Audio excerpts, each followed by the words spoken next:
buenos días, soy Carmen Enit Acevedo y estamos en Esto es lo Último, 11:03 de la mañana. Y la primera entrevista de hoy, porque el día de hoy se va con entrevistas, la mañana por lo menos. Tenemos al presidente de la Comisión Estatal de Elecciones, el juez Juan Ernesto Dávila Rivera. Y antes de comenzar la entrevista con el juez, como siempre, les advierto, les pido, compartan. Las audiencias en estos multimedios se dan sobre la base de toda esa gente que lo ve y lo escucha, lo comenta a nivel viral. Y así estamos en Bonita Radio. Buenos días, juez. Buenos días, un placer estar contigo y los amigos de Radio Bonita. Estamos en Bonita Radio. Yo siempre cambio y corrijo el asunto de Bonita Radio porque hay una radio bonita en Nicaragua y en Chile. Y como siempre, usted sabe que Puerto Rico siempre está a la vanguardia de los nombres y aquí también hay una bonita radio.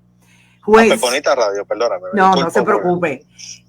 Juez, yo he querido hablar con ustedes de ayer por un asunto fundamental y vamos a empezar con la identificación de 2 personas positivas al COVID.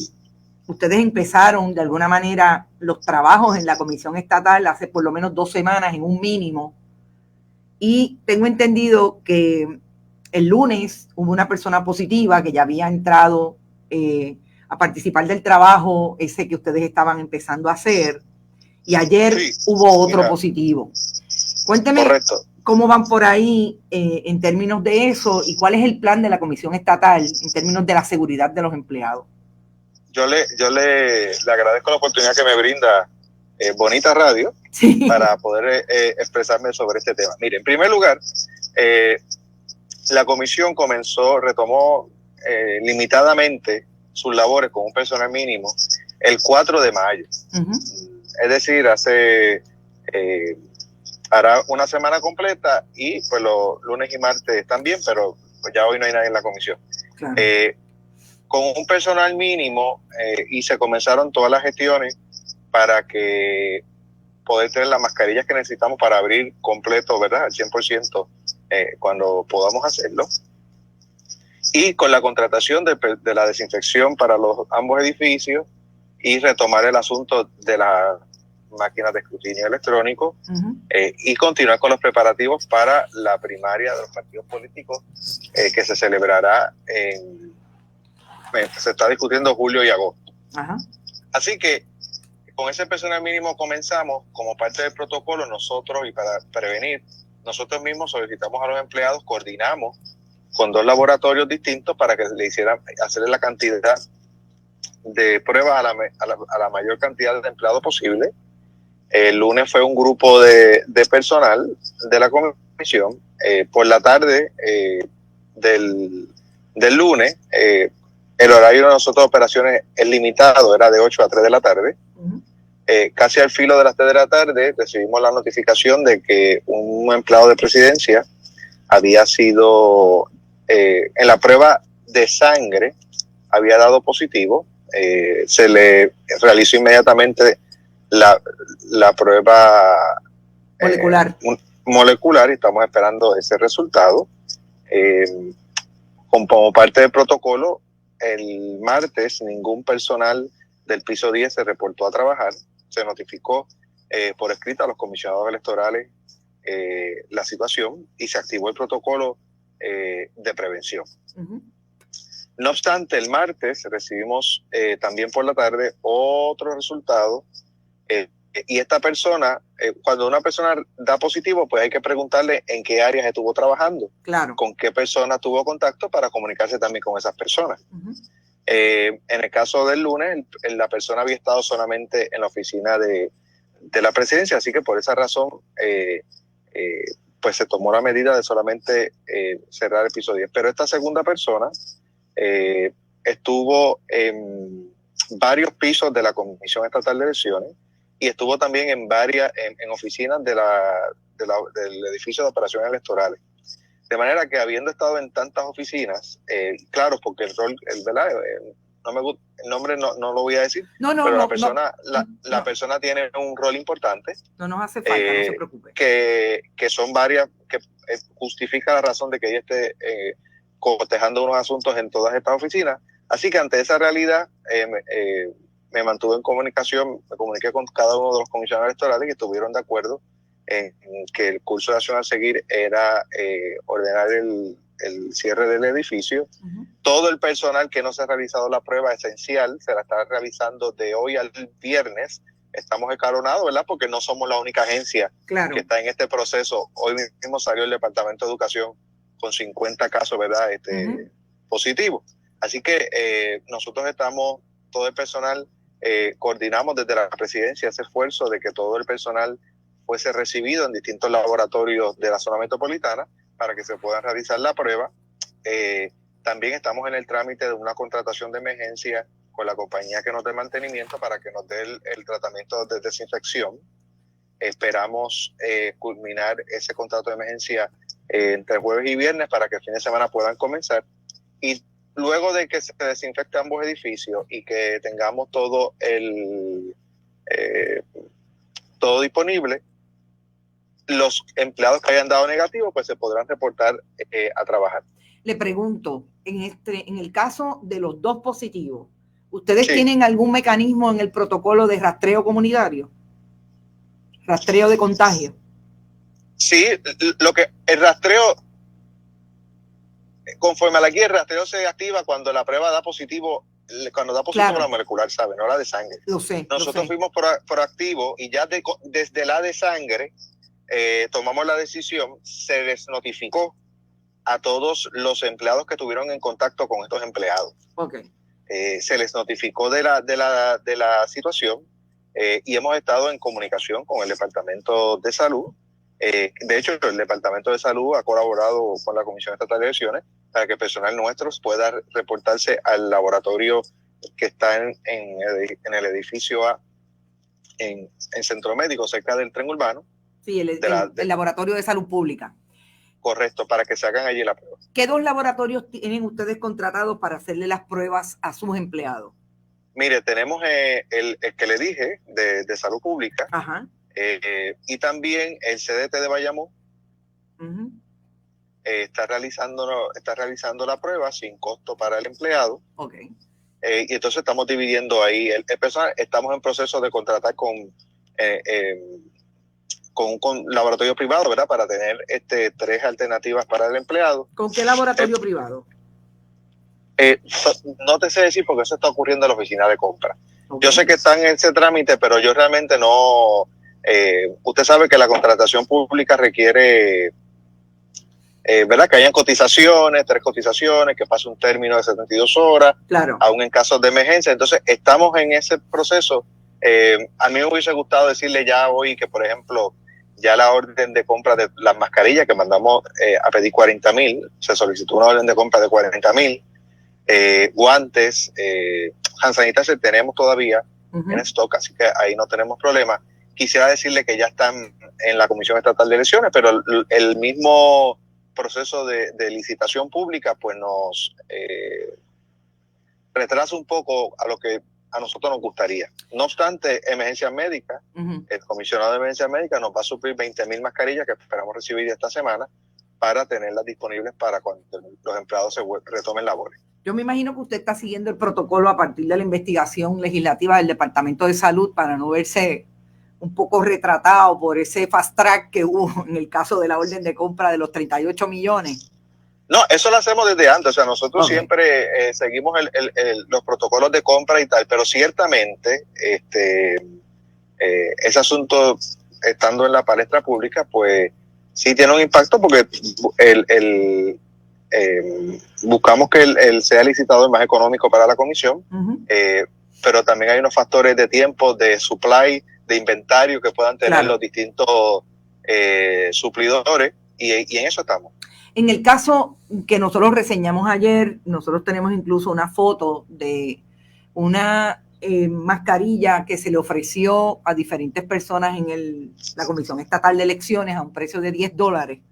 Y tenemos la información de que fue un ayudante de la presidencia quien hizo ese ofrecimiento. ¿Usted tiene información sobre este asunto?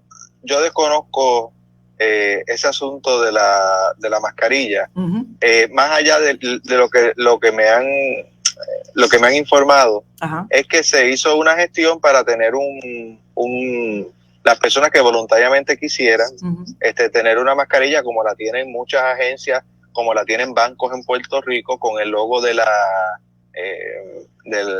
comisión. Realmente eso no tiene ningún tipo de relevancia o de incidencia sobre el proceso de compra de la mascarilla.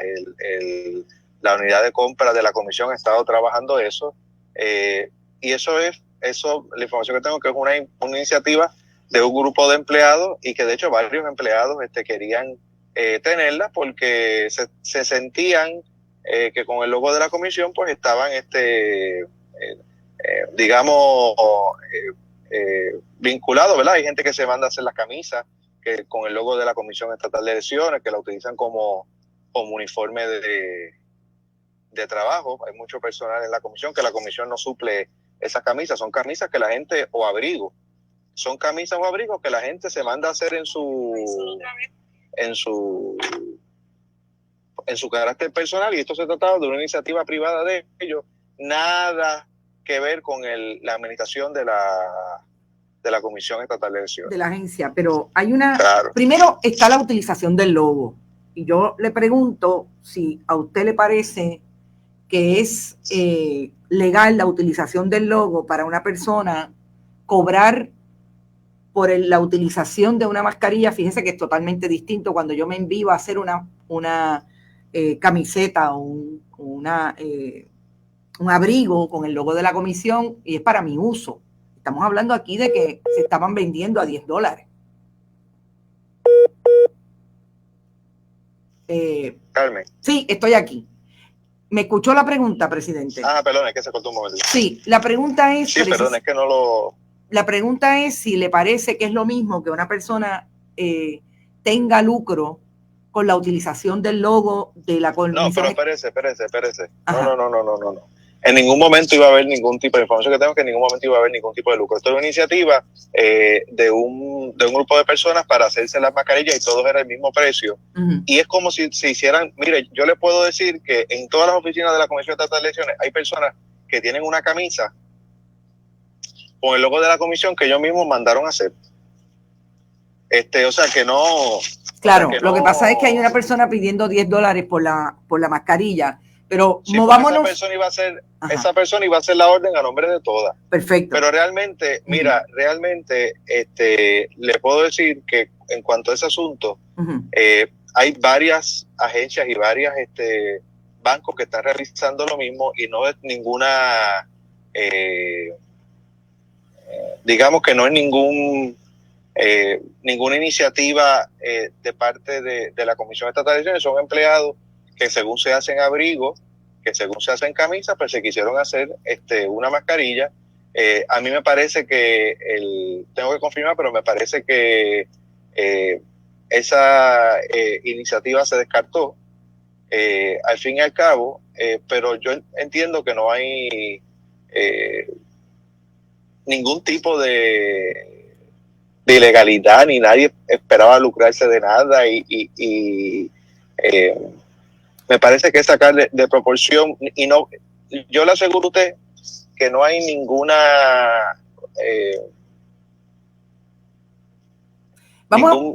mensaje que pueda decirse que había una obligación de comprar la mascarilla. No, esto fue una gestión como a veces ocurren con abrigos y camisas, no es otra cosa. Presidente, esa propuesta de venta, o esa propuesta de, como usted le llama, de mover entre un grupo de personas una mascarilla con el logo de la comisión, venía acompañada de lo que nosotros llamamos un contexto gráfico, que tenía una estrella en rojo, instituto, y decía IP. La información que yo tengo es que eso es un instituto político de los miembros del Partido Nuevo Progresista, de la Comisión Estatal de Elecciones y de otras agencias. ¿Usted tiene información sobre eso? No, mire, no. De verdad. Perfecto. Que yo no tengo ningún tipo de información. Muy bien. Presidente, ustedes en algún momento antes, y con esto terminamos, de empezar los trabajos, hicieron el calendario de hacerle pruebas a su personal? Sí, tan pronto tuviésemos disponible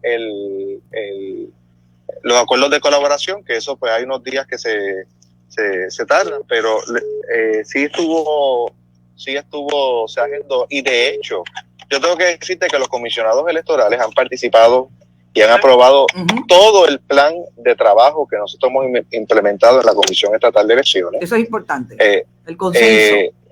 Sí, ningún comisionado electoral puede decir que este servidor ha actuado fuera de lo que hemos discutido en las reuniones. El plan escalonado para reabrir operaciones se realizó de acuerdo al consenso que obtuvimos en la mesa, en la Comisión Estatal de Elecciones. ¿A usted le parece que va a haber un retraso más allá de agosto para celebrar la primaria? Mire, yo entiendo en esta coyuntura que estamos, yo no le puedo decir que va a haber un retraso, porque todavía si logramos el lunes retomar labores y volver poco a poco a seguir adelantando los trabajos, pues no tendría retraso. Ciertamente es un asunto que no te puedo decir que está escrito en piedra, porque yo no sé cómo se desarrolle esto. Claro. Bueno, le agradezco mucho que haya comparecido a nuestra estación virtual a contestar nuestras preguntas, y esperemos que en un momento, en un futuro bien cercano, podamos hablar por video para tener un intercambio más virtual sobre los asuntos de la comisión. Muchas gracias por contestar. Vale. Bueno, escucharon al presidente de la Comisión Estatal de Elecciones, pero tengo aquí, y vamos a seguir de corrido con las dos entrevistas, con la entrevista del secretario del Departamento de Educación, Eligio Hernández Pérez, sobre lo que está pasando con los comedores escolares. Buenos días, secretario, buenos días.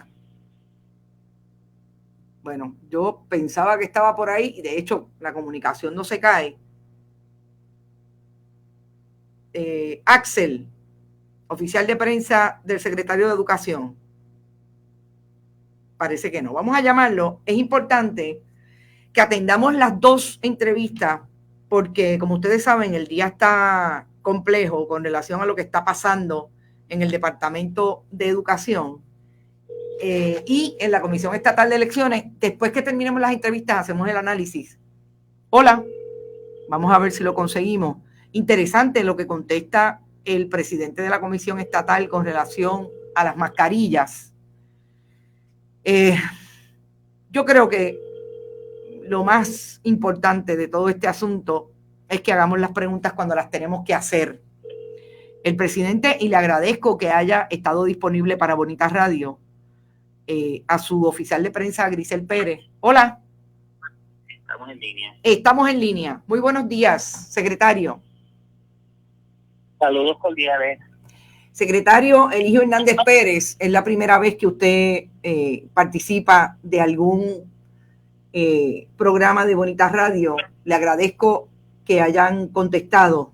Lo más importante en el día de hoy, secretario, es que ustedes establecen que hay 52 personas en el área de comedores escolares que resultaron positivas al COVID. Mi primera pregunta es, ¿cuál era el protocolo para abrir los comedores escolares y que estas personas ustedes tuvieran la seguridad de que no estaban positivas al COVID? Antes que todo, felicitarme en el mes de la radio y gracias por brindarme la oportunidad de conversar con ustedes. Gracias. El protocolo de apertura de comedores escolares establece que se hacen las pruebas serológicas a los empleados de comedores escolares. Después que se tienen los resultados, entonces es que se da apertura al comedor escolar, se hace el proceso de desinfección. Luego de desinfección se hace recibo de los alimentos desde los almacenes del Departamento de Educación. Se establece un proceso de orientación o reorientación al personal sobre el lavado de manos, manejo de COVID, uso de mascarillas, guantes. Las reglas en términos de cuándo se pueden utilizar los guantes en el comedor escolar, en qué momento. Se establece el proceso que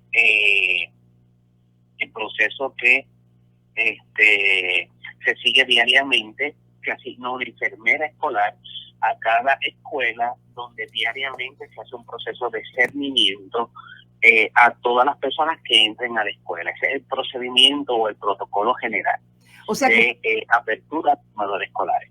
Usted me dice que las 52 personas son positivos a prueba serológica. Las primeras pruebas que se hacen son serológicas, pero luego de ello, cuando se identifica un positivo, entonces se hace la molecular. Esas 52 positivas que usted anuncia hoy, por lo que está diciendo que va a cerrar 32, entiendo, comedores escolares, ¿son positivos a pruebas moleculares o serológicas? Hay una combinación de serológicas y moleculares, y te explico por qué. Departamento de Educación, una vez identifica que hay un funcionario que tiene acceso a alguna de nuestras facilidades, tenemos que notificar al Departamento de Salud de forma inmediata, cerramos el área. Si hubo algún tipo de contacto entre funcionarios, se remiten esos otros funcionarios a cuarentena preventiva y al protocolo establecido por salud, y ese empleado entonces se hace la prueba molecular de forma posterior. Ya todos los empleados que se habían identificado como positivos y aquellos que habían tenido algún tipo de contacto al día de ayer habían sido referidos, y todos se hicieron las pruebas moleculares en el Departamento de Salud. ¿Cuántos son serológicas y cuántos son moleculares de esas 52? En este momento yo no tengo esa información, pero la puedo conseguir un poco más adelante y compartirla con ustedes. Le agradezco que la comparta con nosotros, porque básicamente usted sabe que el problema de la comunicación o de la información que los periodistas hemos podido traerle a nuestras audiencias es precisamente que nunca tenemos claro cuántas son las que son afirmativas moleculares, que son las que realmente establecen que la persona lo tiene, ¿verdad? Y las serológicas, que son una combinación de cuántos anticuerpos, etcétera. Pero entonces sigamos con el tema. ¿En qué regiones escolares usted está pensando o ha decidido cerrar comedores escolares por este asunto de los 52 positivos? En este momento estamos posponiendo la operación para la próxima semana en las siguientes regiones educativas: Caguas, Humacao y Mayagüez. Y esto es debido a que empleados de los almacenes de comedores escolares han resultado positivos, y entonces se afecta la distribución, nuestra cadena de distribución de alimentos.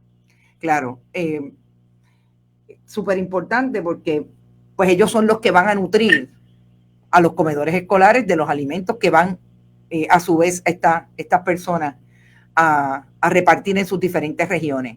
¿Son más los de la distribución que salieron positivos o son personal que directamente está preparando los alimentos? Tenemos una combinación, tenemos inclusive enfermeras escolares, hemos tenido supervisores del área de comedores escolares, hemos tenido empleados que son los que han resultado positivos, que confeccionan los alimentos, y tenemos empleados de los almacenes. Ok, secretario, usted el viernes hay una vista pública, que es una vista virtual a partir de la nueva realidad del mundo con relación a la pandemia. En el caso de la apertura o no de los comedores escolares, se supone que el viernes el juez reciba información de parte de ustedes, y yo le digo a ustedes porque usted es el cliente principal de los abogados que están yendo por el departamento a defender su posición. Se supone que contesten preguntas, sobre todo en términos de lo que ya han planteado, de que el Departamento de Educación no tiene un deber ministerial de alimentar a los niños y a las niñas. ¿Usted está conforme con esa contestación de sus abogados?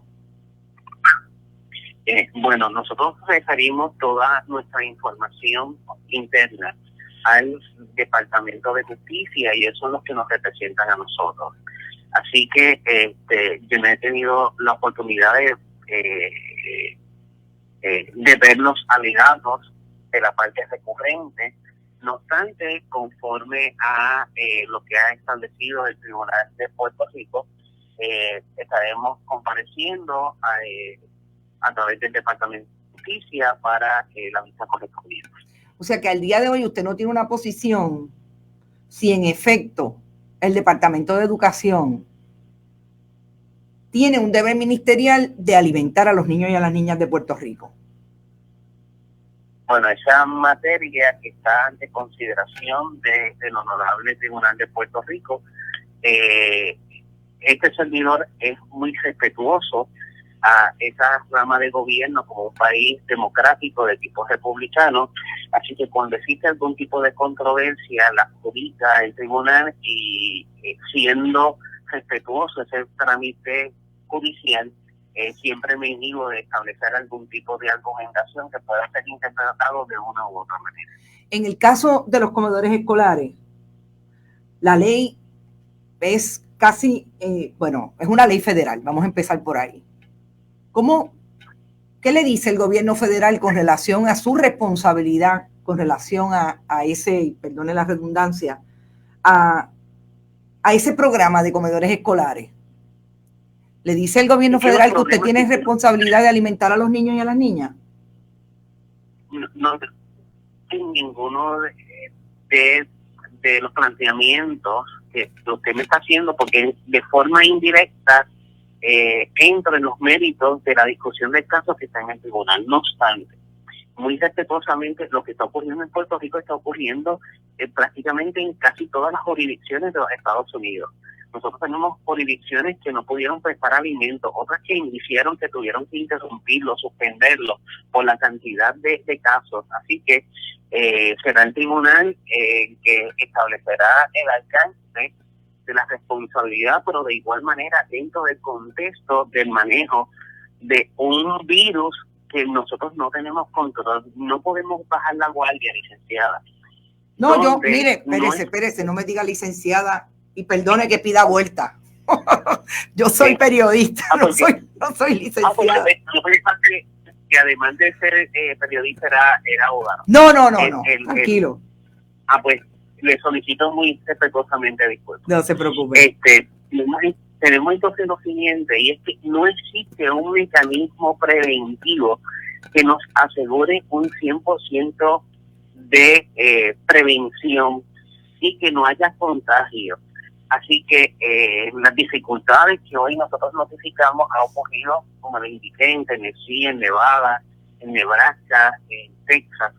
Así que vamos aprendiendo del proceso dentro del contexto del manejo de un virus que no tenemos control.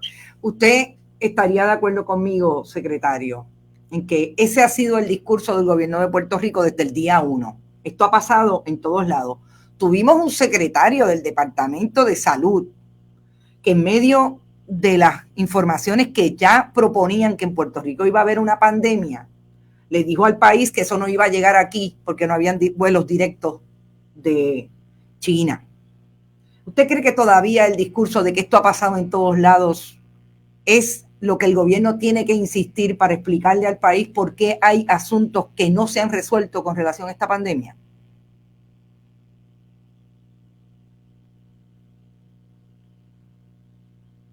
¿Perdimos al secretario?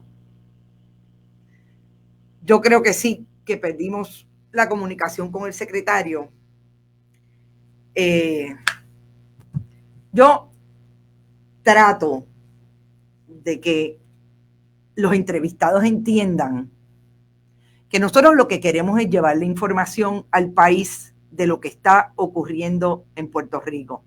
Me da la impresión de que no entienden que nosotros lo que queremos es precisamente que esa es la función de los periodistas. Nosotros hacemos preguntas que vayan dirigidas a que un jefe o una jefa de agencia que tenga control sobre la información, sobre los planes de trabajo que tienen para explicarle al país lo que están haciendo durante esta pandemia, sean necesariamente transparentes. Si no los tienen, perfecto, dígalo. Realmente esto era tan fuerte, o esto fue tan fuerte que no lo vimos venir y aquí estamos. Pero no me diga que es que pasa en Texas, en Nevada y en Tennessee. Nosotros sabemos que hay, y ojalá sea él. Se fue la comunicación. Lo tenemos aquí. Secretario, ¿usted escuchó mi pregunta o se la repito? No, repítala, por favor. ¿Cómo no? Sí, no se preocupe. Mire, yo le preguntaba que el país desde el día 1 está pidiendo y reconociendo los conflictos que ha habido no solamente en Puerto Rico, en el mundo con relación al manejo de esta pandemia. Pero es que el discurso del gobierno de Puerto Rico, desde la gobernadora hacia abajo, ha sido desde el día 1 y todavía continúa la justificación de que esto ocurre en cualquier parte. Y en el caso suyo me está hablando específicamente de jurisdicciones de Estados Unidos. Yo le pregunto si a usted no le parece que ya el país necesita más información, habida cuenta, como dicen los jueces, de que llevamos sobre 60 días en un encierro y todavía el gobierno de Puerto Rico no puede contestar preguntas como en el caso suyo, si hay un deber ministerial o no de alimentar a los niños y a las niñas. Este servidor siempre ha estado disponible para contestar a todos los medios. No obstante, yo no voy a emitir una opinión sobre un asunto que está ante la consideración de un tribunal. Eso para mí es sumamente relevante por la deferencia y el respeto que le tengo a esta institución. Así que no es que yo no lo responda en este momento, es desde que yo inicié en el Departamento de Educación en el 1993 la postura. No escuchamos lo último, pero creo que me ha seguido contestando la pregunta con la misma premisa. Secretario, ¿qué usted espera de la vista del viernes? Vamos a esperar el resultado de la vista pública sobre ese proceso que va a ocurrir. Este servidor no tiene ningún comentario adicional que no sea que será el honorable tribunal el que va a emitir juicio y va a determinar la adjudicación de la controversia. Muy bien, pues muchas gracias, secretario, y espero que podamos hablar la próxima vez con un poco de video para tener una conversación precisamente como se plantea ahora de manera virtual. Gracias por contestar nuestras preguntas. Muy buen día. Buen día. Bueno, el secretario no quiere contestar a pesar de que él es el cliente del Departamento de Justicia, a pesar de que él debería tener una idea clara, como dice Nivia Rodríguez López, sobre qué exigirle a su representación legal, que en este caso es del Departamento de Justicia, para atender un pleito que a todas luces el juez Anthony Cuevas tiene claro que es justicia quien tiene que explicar por qué no debe emitir esa orden de interdicto y ese mandamos.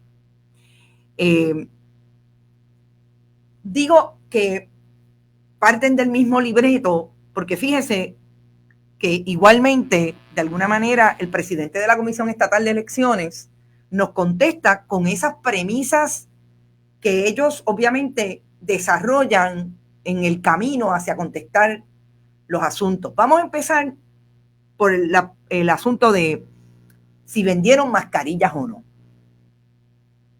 No hay manera en que haya una correlación entre lo que hace un banco y lo que hace un empleado de la Comisión Estatal de Elecciones. No me acuerdo quién lo dijo por aquí, pero mientras estaba hablando con el presidente, alguien dijo, las ventas están prohibidas en las agencias públicas. Eso es así. Las ventas están prohibidas. Pero el presidente insiste en que eso no era una venta, que eso era algo que se iba a hacer a partir de ciertos empleados. Mire, yo tengo comunicaciones de personas que recibieron esa información y lo que es una venta. Lo más que me llama la atención es que defienda el punto de que esto fue supuestamente algo que se dio entre un grupo de empleados y que no iba a ser una venta, cuando ahí está la evidencia de la venta, pero además no tenga conocimiento de que esa mascarilla, y le voy a pedir a nuestro director que la coloque, está sobreexpuesta a un contexto gráfico que habla específicamente, y que los miembros del Partido Nuevo Progresista en las agencias públicas saben que ese es un alegado instituto político de los funcionarios de las agencias públicas partidarios al Partido Nuevo Progresista.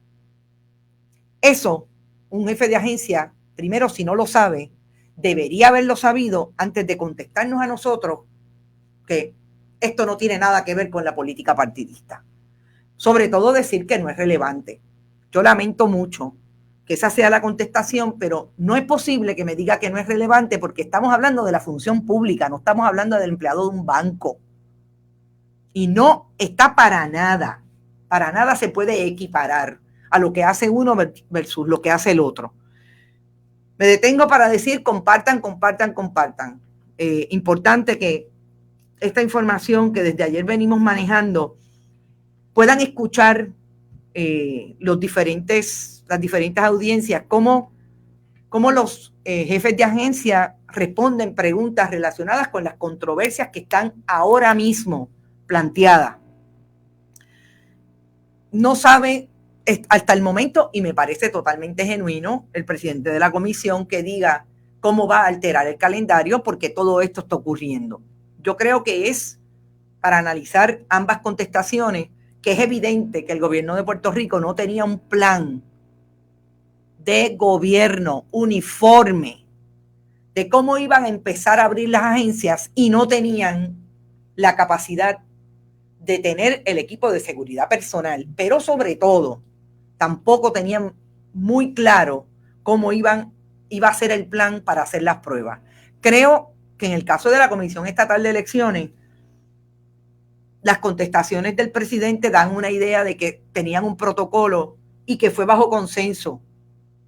Importante, porque fíjense que estamos mirando ahora mismo una posible nueva ley electoral, que precisamente lo que se plantea es que no hay consenso político partidista.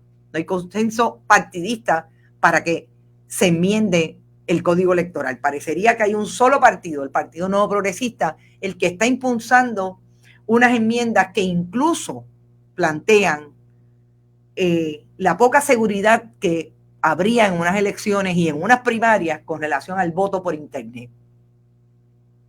Y es en el caso de las elecciones, porque entiendo que el proyecto, si se aprueba, a lo que iría con el voto por internet sería a la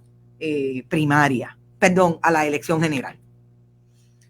Entonces, me parece que el presidente intenta tenerlo bastante cuadrado en términos de ese consenso, y eso me parece muy bien. Y ayer el comisionado electoral del Partido Independentista lo confirmó. Pero con relación a educación, me parece que tienen un problema mayor, y obviamente es una agencia mucho más grande que el Departamento de Educación. Pero yo creo que lo que está sobre el tapete es que aquí el gobierno no tiene ni tuvo la más mínima idea. Ni siquiera cuando existía una epidemióloga del Estado y un secretario del Departamento de Salud que venía desde la administración Ricardo Rosselló Nevares, Wanda Vázquez Garcet, 2017. Hicieron ningún plan para manejar esta pandemia, porque si lo sabíamos desde las voces de diciembre, en enero ya era bastante claro que en Estados Unidos se estaba discutiendo el tema, incluso desde el CDC, que está allí metido en el Departamento de Salud. Aquí nadie previó que había que comprar equipo de seguridad personal. Y eso le va a la médula, a la función pública, porque aquí hay empleados públicos que ahora se tienen que reportar a trabajar, como es el caso de la Comisión Estatal. Me parece también interesante el planteamiento del presidente de la comisión, el juez Juan Ernesto Dávila Rivera, y tengo que pedirle disculpas porque ayer le cambié el nombre, le puse Luis, pero ya hoy está súper corregido, del asunto de las órdenes de compra. Me parece muy honesto de su parte que haya contestado que eso está en la palestra pública y ahí se va a proteger, pero mire, hasta el fin, que es algo que siempre, según su contestación, han hecho en la comisión, pero recordemos que en la Comisión Estatal de Elecciones ha habido sus movimientos, por no decir de corrupción, irregulares en el medio del huracán María. Así es que me parece que el presidente está claro de que tiene que hacer eso, mire, por la goma, como dirían en country, para que esté libre de cualquier denuncia pública. Las 3 cotizaciones, incluida la subasta, que están pensando comprar 40,000 mascarillas, que están en ese proceso ordinario de compra, y eso me parece bien importante recalcarlo, porque el presidente lo explica, y después que hemos visto lo que ha pasado en el Departamento de Salud, es bien importante. Esa fiscalización la tenemos que dar y darla siempre, siempre. Obviamente lo estamos haciendo ahora mucho más, con mucho más hincapié por lo que hemos vivido con relación a salud en estos días. Y parece que está claro para el presidente. Incluso le hice la pregunta y ustedes oyeron la contestación. Me parece que contestó genuinamente, porque es la preocupación. Ningún jefe de agencia quiere verse ahora mismo en la que se están viendo desde Rafael Rodríguez Mercado hacia abajo hasta las personas que hicieron la orden de compra. ¿No se supone que la CE sea la que prohíbe el uso de este tipo de mascarillas en logos políticos mezclados con el logo oficial de una agencia de gobierno? Claro, debería ser. Por eso es que me preocupa que me diga que no hay ningún problema en que se venda una mascarilla con el logo oficial de la Comisión Estatal de Elecciones. Pero también nos dijo que aparentemente eso no llegó a nada. Yo voy a decir algo aquí. No llegó a nada porque lo sacamos ayer. Pero yo estoy segura que si nadie lo saca, se hubiera dado. Y el ayudante del presidente hubiera tenido los 10 pesitos por cada mascarilla. Si no hay consenso, ¿lo pueden aprobar? Bueno, eso es lo que está diciendo la minoría. En el caso del Código Electoral, me imagino que me estás hablando. Es importante establecer esto porque me cuestiono dónde está la minoría del Partido Popular y del Partido Independentista puertorriqueño planteando que hasta el día de hoy, estamos a las 11:45 de la mañana de hoy, 13 de mayo, no hay ningún entirillado para en manos de la minoría y de los legisladores, y mañana este proyecto va a ir a la aprobación de los 2 cuerpos. En el caso del Senado pasó, pero ustedes saben que el procedimiento es que tiene que ir a la Cámara para entonces en pleno aprobarse el proyecto.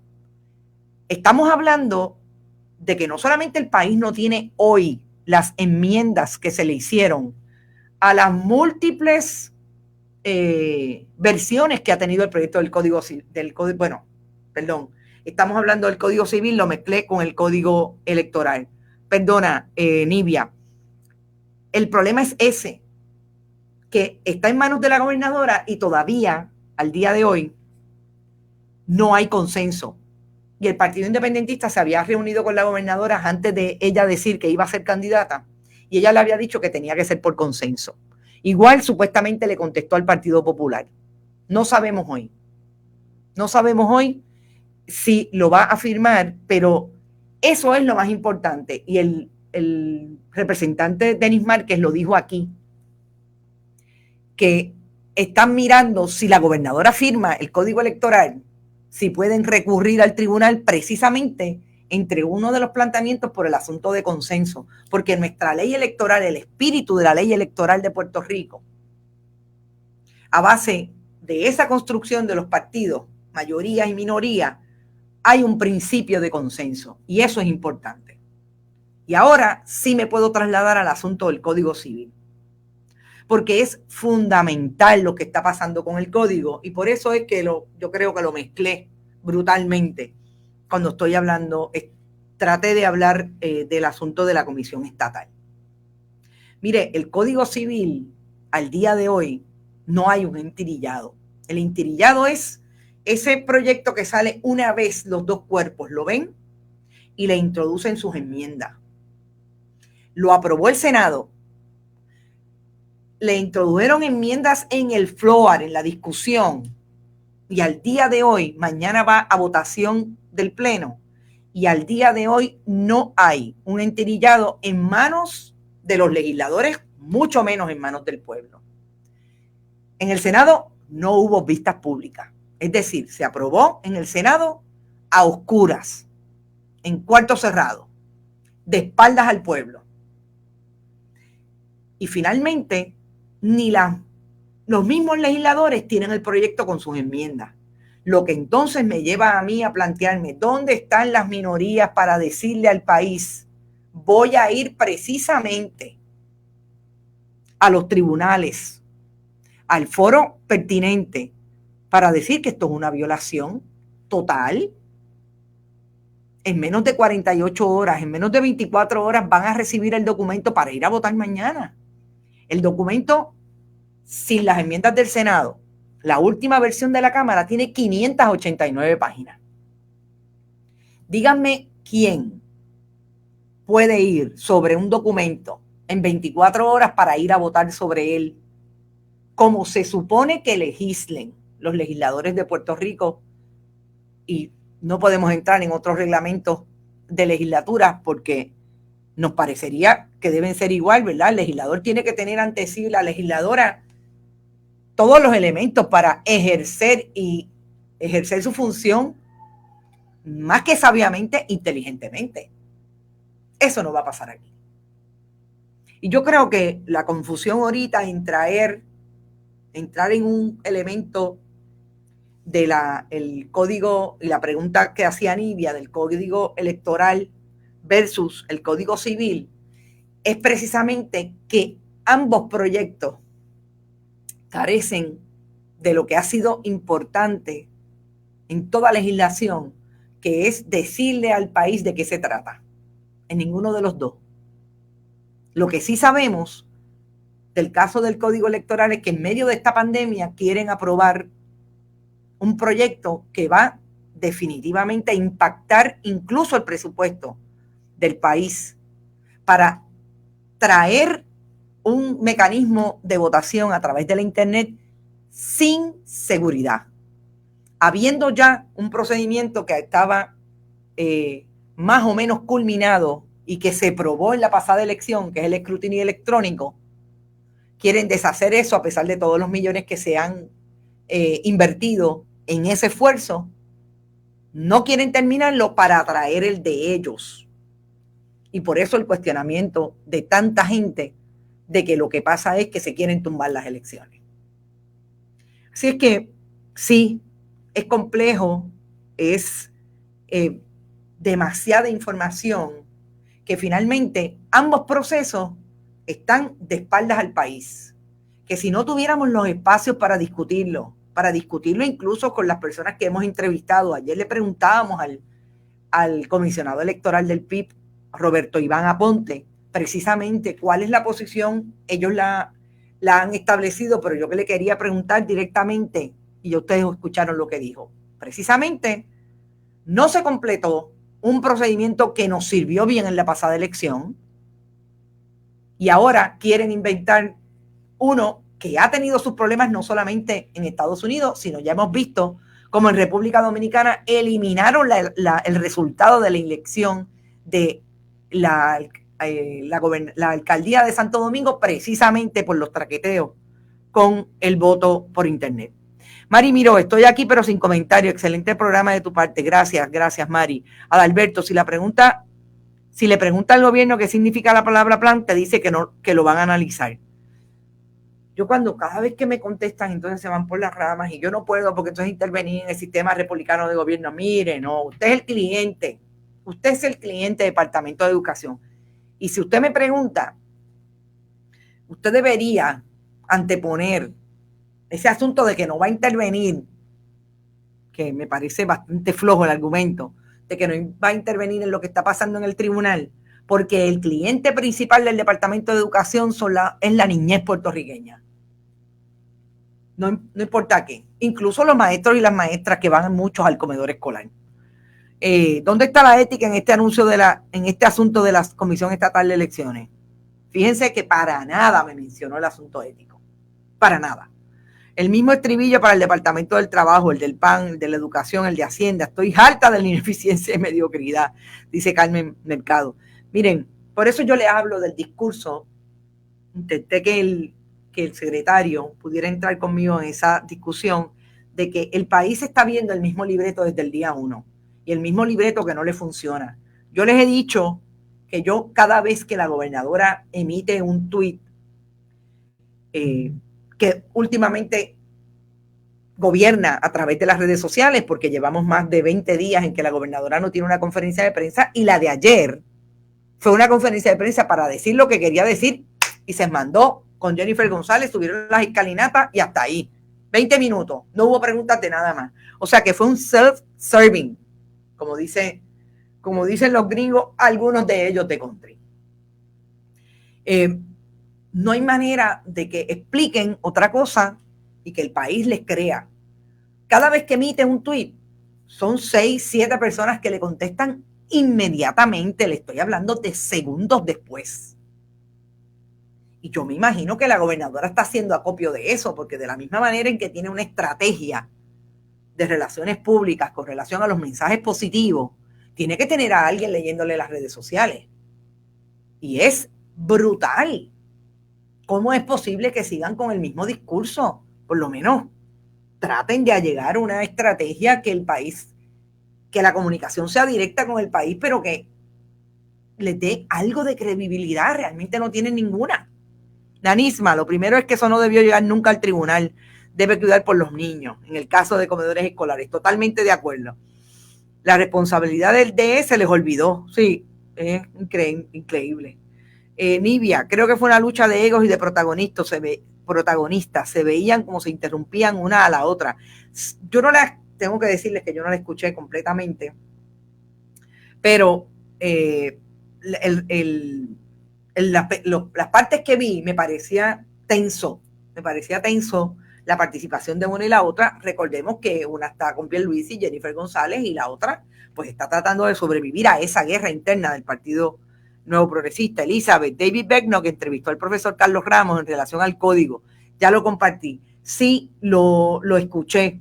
Yo creo que Carlos Ramos está clarísimo, es un profesor de constitucional de la Universidad Interamericana, está clarísimo de lo que supone ese cambio radical moralista del Código Civil. Y ahí tengo que decir que mucho de lo que ha pasado aquí con relación al código, que ayer estábamos hablando a partir de un meme, una campaña que emite un grupo sindical alrededor de algunos sindicatos en Puerto Rico, estaba utilizando una primera versión del código.